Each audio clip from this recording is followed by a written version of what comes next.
In Microsoft Word, if you have some names which start with Mr. and there is the first name Oliver, and if you want to remove all the Mr. from this name, if you want to make it manually, it will take some time, but if you want to do it automatically, it will need just one click. So what is the easiest way to do this task? To remove the Mr. from all of the names, just click Ctrl+H from your keyboard, and here in the find word box just click on Mr. and the full stop, and here another box replace with. I want to find Mr. and I want to replace it with nothing. So here let me keep it blank and click on replace all.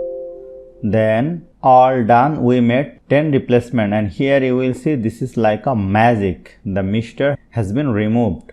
Now click on close. Let me press Ctrl+Z to bring back the Mr. Again press Ctrl+S. If you want to remove the Mr. to Junior, just write here Junior and click on replace all, and here you will see this is another magic. So hope you found this video helpful. If you like this video, please share this video with your friends and family, and don't forget to subscribe. Thank you.